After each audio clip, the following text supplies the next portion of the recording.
Malagim na krimen isang araw matapos ang undas, napatay ng isang 39 na taong gulang na lalaki ang kanyang kapatid matapos umano silang magkapikunan sa pinapanood sa telebisyon bago magtanghali kanina. Hindi nga alam po malinaw kung ito ang tunay na kwento dahil ang suspect may diferensya umano sa pag-iisip. Isang matinding tama ng saksak sa dibdib ang tinamo ng suspect na naging sanhi ng kanyang pagkamatay, samantalang ang ina naman na magkapatid na nagtangkang umawat, sugatan.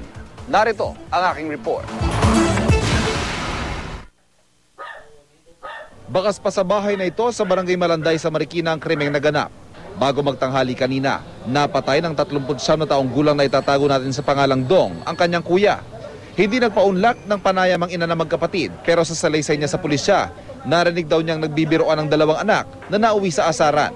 Ang sumunod niyang nakita, may tama na ng saksak ang nakatatandang anak at nagpambuno ng dalawa. Nasugatan pa raw siya ng agawin ng hawak na patalim. Naitakbo pa ang nasaksak na biktima sa Amang Rodriguez Memorial Hospital pero idineklara siyang dead on arrival sa tinamong saksak sa dibdib. Hindi naman pumalag ang suspect ng respondihan ng barangay at dalhin sa presinto. Pero ibang bersyon niya sa nangyari. Nagkaroon ba kayo ng pagtatalo? Ano muna, yung kahoy muna, hinataw niya ako, yantok sa ulo. Kanina? Oo, kanina ho. Tapos pagkataas nung kinuha ko siya panaksak. Tapos yung pag sasaksakin niya ako, naagaw ko, tapos siya nasaksak. Yun yung nangyari. Ano bang pinagawayan ninyo? Hindi. Galit mo sa akin lagi yung kapatid ko. Hindi ko alam bakit eh. Kwento pa ni Dong, hindi raw itong unang pagkakataon na sinaktan siya ng kuya.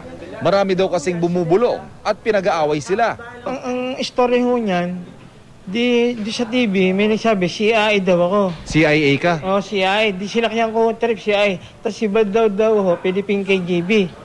Eh, sinakyan niya rin ho. Tapos yung TV, yung nakakakita sa TV, pinag-aaway kami. Ayon mismo sa ina ng suspect, may diferensya sa pag-iisip ang anak at regular daw ang check-up nito sa mental hospital. Ma-determine natin na meron nga siyang mental illness. So, i-inquest pa rin natin yung kaso sa prosecutor's office at bahala na yung fiscal na sa kanya. Magbigay ng recommendation kung siya ba i-detain o dadalhin natin dun sa National Mental Hospital. Isa sa ilalim sa inquest ang suspect anumang oras pero pansamantala mananatili muna siya sa istasyon ng pulis habang hinihintay ang desisyon ng piskalya. Sa latest kaugnay sa isinasagawang investigasyon ng Marikina Police, sa kasong ito makakausap po natin dito si Police Senior Inspector Ramon Cruz, Duty Officer ng Marikina Police Station.